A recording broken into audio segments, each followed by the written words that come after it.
What's up, everybody? This is Jake Arthur from Locked On Colts here, and wanted to bring you a little mini-sode action here on draft week. Just conducted an interview a little bit ago with Aaron Schatz of FTN Fantasy, the chief analytics officer over there. Truly one of the pioneers in modern NFL analytics. So this was a great interview for us to get. Talked to Aaron a bit about DVOA, which is a metric he's been working on for 20 years. It's one that I have found in discussions about football stats and things like that. People really like to rely on that number. I have found it to be a pretty accurate assessment of how units are performing, how players are performing, how replaceable guys are kind of in the grand scheme of things, really. But that was really good to see. Aaron kind of told us what he thinks the Colts needs are based on that numbers, which a lot of us, we see the eye test from watching the Colts all the time. What's the free agency situation? But for Aaron, what do the numbers say the Colts needs are? So that was good to hear. He gave us some players that really fit as well. Had a nice little nerd out session about some things that we could see the Colts do. The value of trading up versus trading back. Aaron had some interesting things to say about that as well. But first, I want to let you guys know that today's show is brought to you by Game Time. Game Time is now an authorized ticket marketplace of Major League Baseball, which makes getting tickets even faster and easier. Prices on the Game Time app actually go down the closer it gets to the first pitch. With killer last-minute deals, all-in prices, views from your seat, and the lowest price guarantee, Game Time takes the guesswork out of buying MLB tickets. They've got last-minute tickets and flash deals, and they make it easy to find and buy MLB tickets, and for every kind of event in your area. Obviously, in Indy, we don't have the MLB.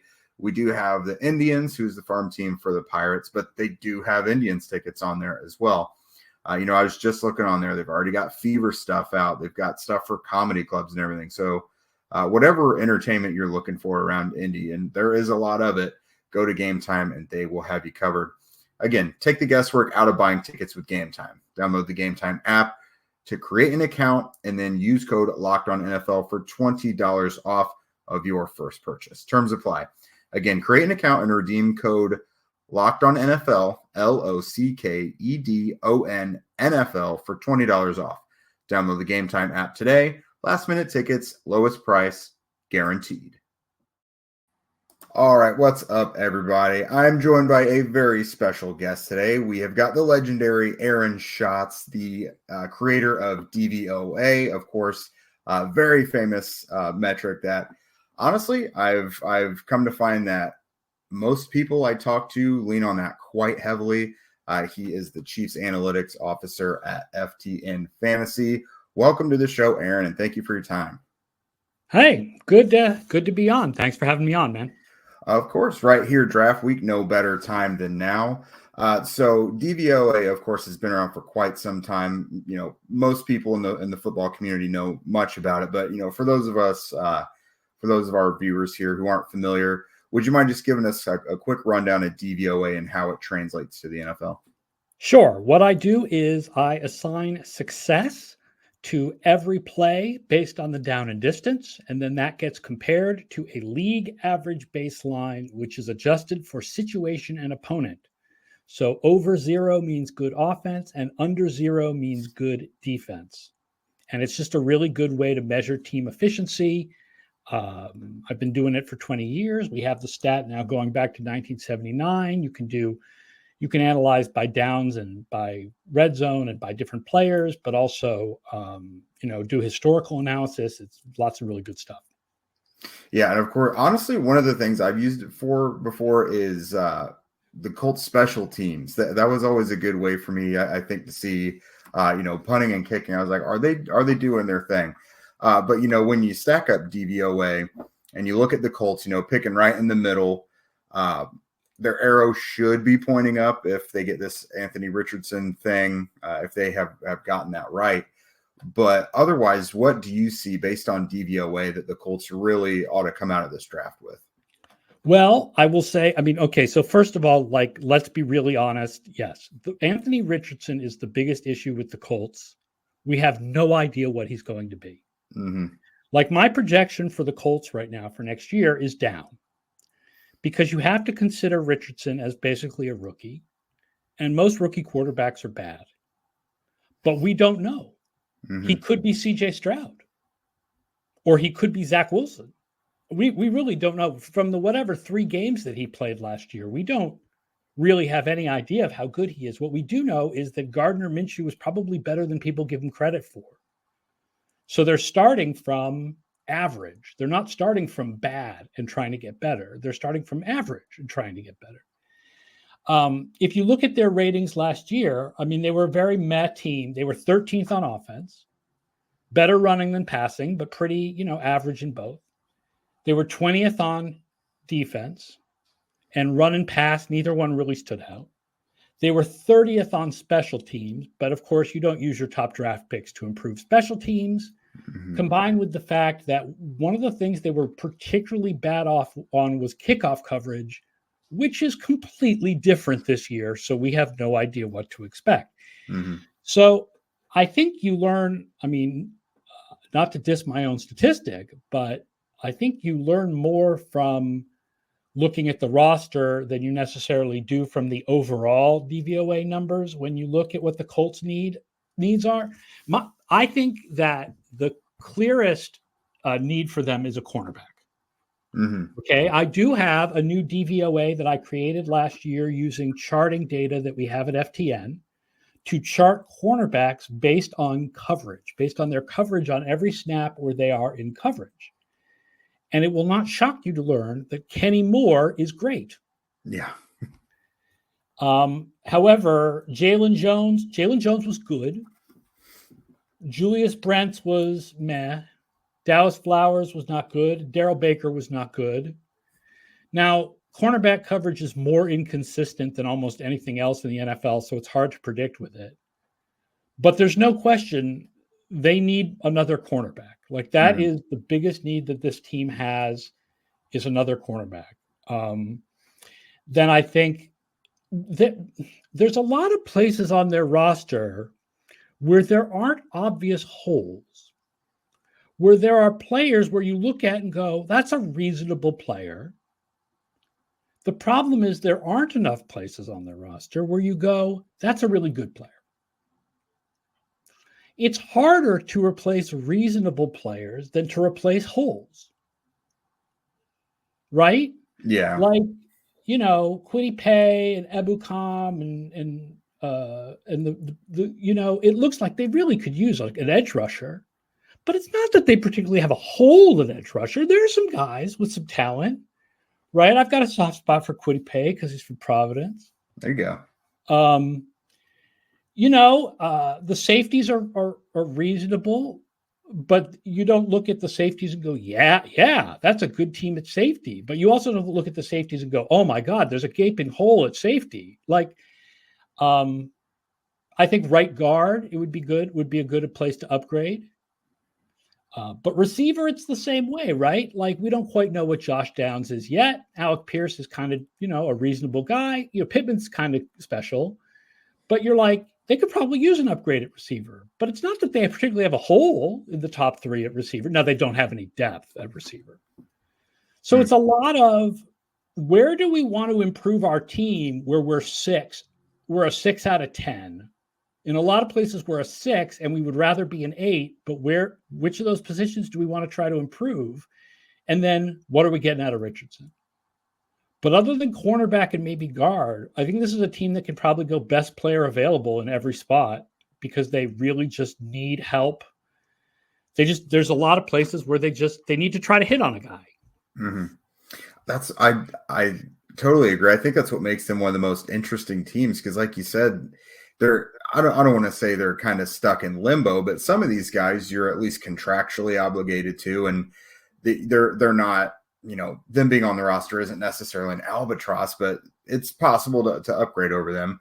That's why, cornerback. No, it's not an albatross because they don't have any. I can't think of anybody on their team where, that guy is completely overpaid and that's a bad contract.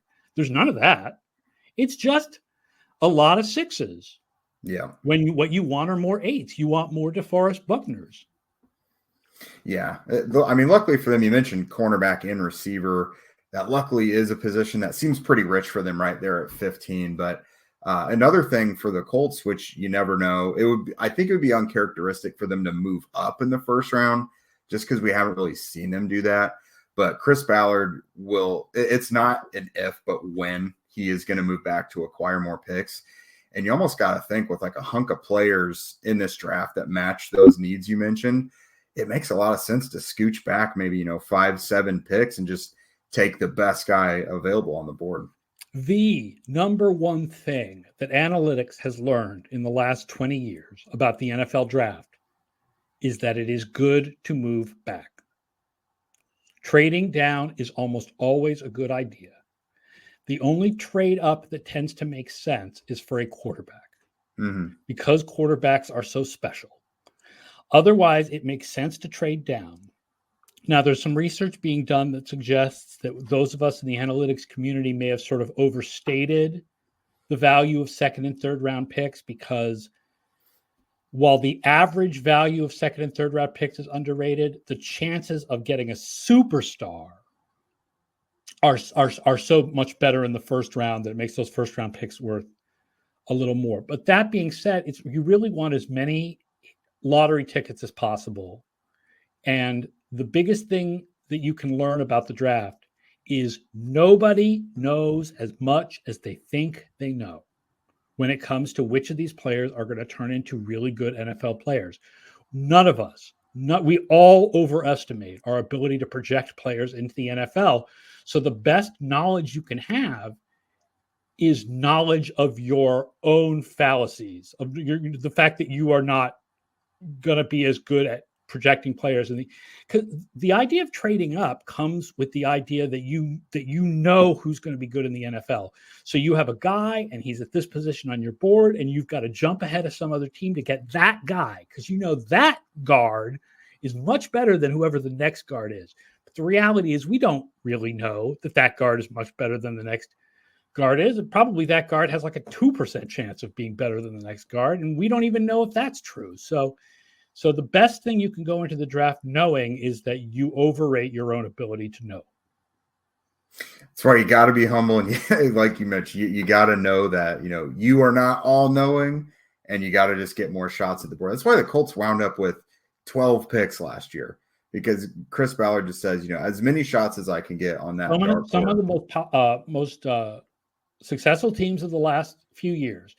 The Packers with Thompson always traded down. Belichick always trading down.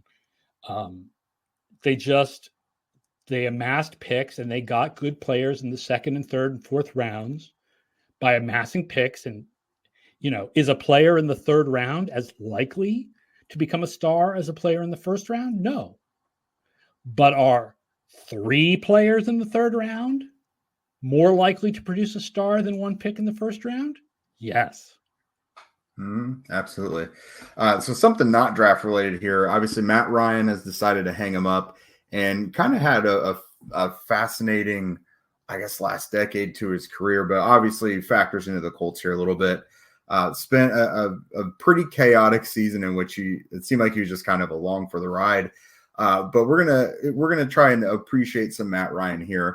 I saw you tweet about him the other night. What can you say about him? Think about him much? Because that year in his career, I mean, that year, the NFL careers are filled with final years in another where you just play 1 year for another team that's weird, and then that's it.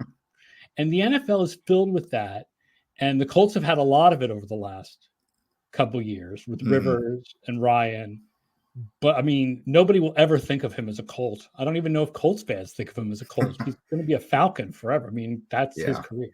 Absolutely. That was such a weird season, honestly. The fact that Matt Ryan was playing for the Colts and it wasn't pretty was almost like third or fourth on the pecking order of craziest things that went on this year. But no, I think that's about all we got for you, Aaron. I appreciate you so much for joining us today. Yeah, absolutely. Did you want to ask me about rookies? You had said something about asking me about rookie players. Yeah. So, I mean, you had mentioned that, or you and Mike were on there on your recent episode about some of the skill position players, their projections in the upcoming draft, whether it's from a fantasy perspective or just general success. Was there anyone from a skill position standpoint that stood out to you? Because the Colts could be kind of scoping that out as well. Right. Quarterback is not an issue for Colts fans at all. Mm-hmm. I don't know if running back is. I don't know what Taylor's contract is. But Vidal, Kamani Vidal from Troy really does well in our running back projection system. And a lot of film people that I know really like him. And this will surprise you in the Midwest. Blake Corum from Michigan comes out as quite overrated. Really? There's really nothing on his resume to get that excited about. He got the ball a lot in an offense that ran a lot, but didn't really do anything special with it. Wide receivers, right? That's probably where Colts fans are looking the most. The surprising thing about our playmaker score projections is that Marvin Harrison was not first. Marvin Harrison was fourth. Really? But he would have been first last year. Okay. So it's not that Marvin Harrison doesn't project to be a very good NFL receiver. It's just that we projected a couple of guys higher. Now, it's interesting because we have an element of the projection system that rewards you for having really talented teammates because of the idea that you have to split the yardage, right? Like Harrison could get all the yardage because his teammates weren't that talented, whereas Brian Thomas and Malik Neighbors at LSU, or the three guys from Washington, had to split the ball. So we end up with Neighbors and Thomas as our top two guys. Then Roma Dunze from Washington, and then Harrison. And Mitchell and Worthy from Texas are also pretty high. And our big sleeper, if you want a slot receiver, and I mean, you have one, I guess, in Downs, but if you want another one, is Luke McCaffrey. Yeah, that's a popular name lately in the mid rounds for Colts fans. And of course, Brian Thomas, I think, is he seems like the most realistic option among those guys because, of course, Adunze, Neighbors, and Harrison, they will feel be gone like by the top time 10. the Colts pick. Yes. Yeah. Thomas has been a very en vogue option for Colts fans. I mean, when you're the second guy on an offense, but you're still producing at that level, that's always really good to see. Thomas had 17 touchdowns last season. So that means he had touchdowns on 4.1% of LSU's pass attempts. No other receiver in the class was above 3.5. So that's good. That is a good indicator for success in the NFL. Now, here's what's really funny. The article I wrote on ESPN Plus, we gave guys with similar metrics in the playmaker score, so similar college stats and whatever. Okay, here are the two guys who came out as most similar to Brian Thomas. Calvin Johnson. Okay. And John Ross. Okay, so opposite ends of the spectrum. You almost could not be any more different. You almost could not be any more different when it comes to what your NFL career turned into. So, yeah, who knows?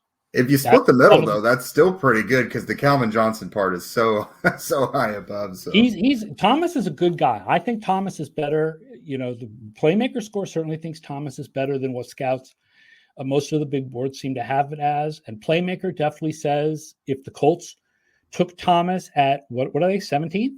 15th. If the Colts took Thomas at 15th, it would be a reasonable pick. And if the Colts traded back and got Thomas at like 22, that would be even a better pick. And sounds like you think more of what Ballard is likely to do. Yeah, I've got to think, unless there's one of their true blue chip horseshoe type guys available that falls in at 15, I do think they would look. 22 is actually what you said. That's kind of been my. We also project edge rushers, and our projections are basically chalk. The projections basically say what the scouts believe is what the projections believe. So if they wanted to take an edge rusher in the first round, was it Dallas Thomas? Is that his? Dallas Turner, yeah. Dallas Turner, and then Verse, and then Latu, and those are the top three guys. And one of them should be available at 15 if the Colts want to do edge rusher. Yeah, that's what it seems like. And I mean, edge rusher is kind of a sneaky need because you had mentioned these guys earlier. Kwity Paye, if they don't pick up his fifth-year option, he's a free agent next year. Same with Dayo Adengbo, Samson Ebukam, 2 years down the road. So coming up soon, they're going to need to kind of fortify that edge group. But they really are. I think they really are in a position where they can just take the best player available with every pick. As long as they end up with a cornerback at some point in like the first three rounds, I think they can feel good about taking just the best player available with every pick. Yeah, I think so too. Well, Aaron, I really appreciate your time, man. I actually, one more important question I saw on Twitter. Did you figure out yet what your pre-draft dinner is going to be? I have leftover brisket. I made brisket for Seder, and I asked for the largest brisket that they had. So I have so much left over that I will not need to worry about actually cooking on Thursday night. It's because, for people who don't know, it's Passover, and I'm the cook in my family. And cooking on Passover is even more complicated because you can't eat certain things. And cooking before the draft is even more complicated because I have to be done. Like I work till like 6:30, whatever, and then I play video games for half an hour. And then I cook, whatever. No, draft starts at 8. You got to be sitting at the TV at 8:00. So that's exactly right. Well, that sounds like good eats for a whole week. I'm right there with you. All right, thanks again, Aaron. All right, don't forget, folks, ftnfantasy.com/DVOA for those people who don't know where to find me or where I've been for the last few months. ftnfantasy.com. Yeah, and of course his Twitter handle is right here as well. That's at Schatz NFL on X, Twitter, whatever you want to call it nowadays. Yeah, and Threads as well. Thanks again to Aaron for joining us. That was great. Hope you guys learned as much as I did. We're going to go ahead and skedaddle. We'll have another full-length episode coming up here shortly. But first, I want to let you guys know that this episode was brought to you by our sponsor, BetterHelp. Sometimes we all need the opportunity to get something off of our chest. Big or small, certain things can really start to get to you, and it's important to let that out, especially to someone who is unbiased in your life. Therapy can be different for everyone. Most of us have bigger problems than our favorite sports team, and it's important to get things off your chest every once in a while. If you're thinking of starting therapy, give BetterHelp a try. Entirely online, designed to be flexible and suited to your schedule. Visit BetterHelp.com/lockedon to get 10% off of your first month. That's BetterHelp, HELP.com/lockedon. All right, guys, that is it for us today. Don't forget, the Indy Draft Guide is now here, and for $8.99 with code DRAFTMAS, that's DRAFTMAS, you can get access to an essential piece of reading for Colts fans both before and after the draft, featuring 225 plus in-depth scouting reports, features, and much more. Click the link in our show notes to order today. And of course, it's draft week, so it makes all the sense in the world to get it now. But it's very, very valuable for afterward as well. You know, the Colts will have their draft class. They'll have 7, 8, 9, 10 guys, however many they're going to wind up with. And you'll want to learn more about them. So obviously, you can come here and learn about them, horseshoehuddle.com. But you can also nerd out and read on the draft guide as well. If you don't already, follow at Locked On Colts, at Jake Arthur NFL, and at Zach Hicks2 on Twitter. Also, be sure to subscribe on YouTube and wherever you listen to podcasts. We would also love your ratings and reviews as well. And with that, we will see you guys later.